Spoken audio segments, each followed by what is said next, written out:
Shocking and painful. The video of Philando Castile's death still weighing heavily on many in this community as the officer who killed Castile is walking free. Among those reacting, Governor Dayton. Today he is meeting with groups as they try to heal from this. Ellery McCardle joins us now with the discussion. Good morning, Ellery. Yeah, and good morning. Their healing is the focus right now, processing the anger and fear over this video. But there's also work toward creating a more inclusive state among all groups. And that's what the governor discussed with members of the Black community yesterday. This is one of many meetings to come as people want to find a way forward. Many are calling for a change in the legal system, but Stephen Belton, president of the Minneapolis Urban League, is also calling for his community to have hope that positive change can happen. I'm grateful to the governor for respecting the fact that we are hurting and that we are angry. But I also need to say we are not powerless, and we will move and we will take this tragedy into transformation. Now Governor Dayton is talking about this graphic dash cam video. He says there's a horrific reminder that plays out in it, and you'll hear from him at 6:30. Lauren? All right, Ellery, thank you. Ramsey County released more video evidence from the Philando Castile shooting case, including an emotional exchange between Diamond Reynolds and her 4-year-old daughter. And you can see that video now on KARE11.com. Kim? Morning headlines coming your way now. The State Patrol is investigating a deadly crash in front of Wayzata's Colonial Square Shopping Center. It happened yesterday afternoon. Police say 2 cars were involved, and investigators are working to piece together the cause of this crash. We can tell you that 1 person died. Police say 2 other people taken to the hospital. We do not have word on their condition.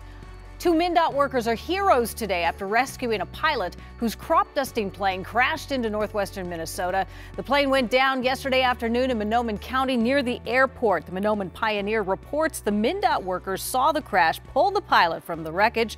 56-year-old pilot from Twin Valley, Minnesota is in a Fargo hospital. We don't have word on his condition.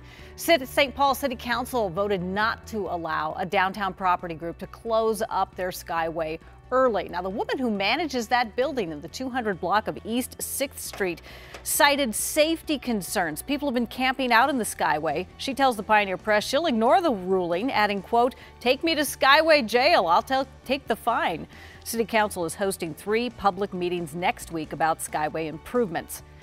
The Golden Knights select Eric Hulla in the expansion draft. As part of the deal, the Wild will send Alex Tuch to Las Vegas. Minnesota will get a conditional 3rd-round selection in the 2017 or 2018 draft. Lauren? After London, Paris, Brussels, this morning you can add Flint, Michigan as the latest target of terror. The FBI is calling a vicious knife attack on a police officer at Flint's Bishop International Airport yesterday an act of terror. Officials say 50-year-old Amor Fatoui, a Canadian, entered the United States on June 16th. He made his way to Flint, where he targeted an airport security officer. He was carrying baggage. He went into a restroom. He spent a little time in the restroom, dropped both bags and came out, pulled out a knife, yelled Allah Akbar, and stabbed Lieutenant Novell in the neck. According to police, he also made references to overseas conflicts. Authorities on both sides of the border say he was not in any terror database. The wounded officer is recovering. Sven? Yeah, new this morning, Tropical Storm Cindy makes landfall in Louisiana. Right now, the damage has been confined to eastern Texas and western Louisiana. You can see the rotation here, the center of Cindy moving to the north now, and it will continue to rain itself out here over the southeast. Flooding rain's the big deal with that along the Gulf Coast, and the storm has already turned deadly for some. A 10-year-old was killed when he was hit by a log along an Alabama beach. And in the west, it still feels like a furnace.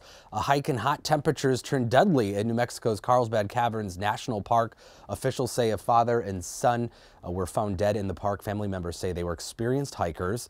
2 other deaths have been blamed out west on the heat. And as if high temperatures weren't bad enough, you can see some of those temperatures in the 110s. It stinks in Palm Springs because of the Salton Sea. It smells like rotten eggs, where elevated levels of hydrogen sulfide have developed. It's expected to last for a couple of days. The temperatures Today, expected to hit 114. So it's cooling off a little bit.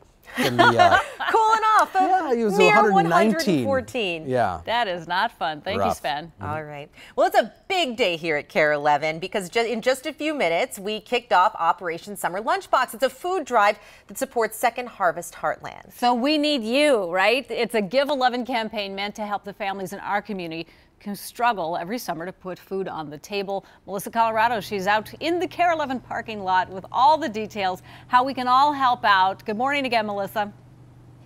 Good morning, ladies. I learned a fun fact this morning. This truck can carry roughly 10,000 pounds of food, and that is going to be our goal today. We are calling on you, our amazing viewers watching at home, to come on out here to the KARE 11 studios and help fill this truck up with non-perishable food items. I want to introduce you to one of our friends, one of our amazing partners, Jeremy Wells.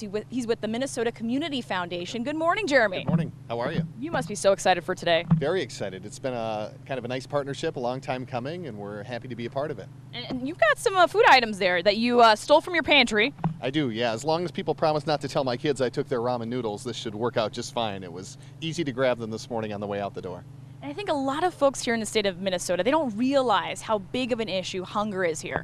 Yeah, at Minnesota Community Foundation, we've certainly been involved partnering with nonprofits across the state, and that out-of-school time, especially in the summers where the kids don't have those reduced lunches that are provided during the academic year, that's a tough time for families and kids in particular. And I see you've got some canned soup right there. How big of an impact can that one simple item have on a family? Yeah, that might be the only meal that some kids get that day. And so it's easy to look at something like this, quick out the door, 1 minute in the pantry, and maybe helping 5 or 6 kids here. All right, Jeremy, I know you're going to be out here today greeting folks that are coming out here, and we're going to be receiving their donations. And again, we are inviting everybody watching right now, come on out today. We're going to be here basically all day long until 6:30 p.m. and donate non-perishable food items. That could be anything from pasta, granola bars, canned goods. Help us fill this truck right behind me. And if you cannot make it here, you can give 11 or whatever amount you can afford to help fight hunger here in the Twin Cities. We're going to be taking donations all summer long to benefit our great partners over at Second Harvest Heartland. So coming up in the next half hour, we're going to have another guest, another representative from Second Harvest Heartland, and they're going to be describing to us, the big problem that hunger is here in the Twin Cities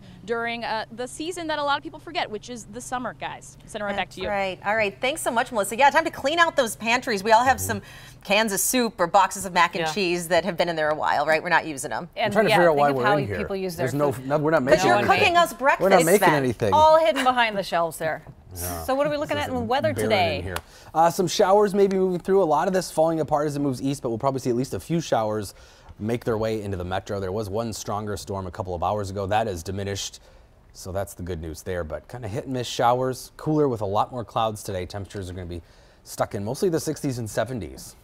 And we do have a crash this morning in the southern suburbs, 35W southbound. Looks like they're trying to get that cleared, not jamming up traffic whatsoever. Again, 35W southbound near 494. That is the only crash I am tracking so far this morning, which is good. No other slowdowns or delays. And coming up, we'll be talking about weekend traffic impacts with all those closures taking place. Oh boy. Well, we'll wait for that. We don't have to wait for this anymore. The public's soon getting a chance to see details of the GOP's health care bill. And if you're going to play, prepare to pay. Americans racking up some major debt in order to go on vacation. I want to get off. Nothing funny on this amusement park ride for this guy. The story when we come back.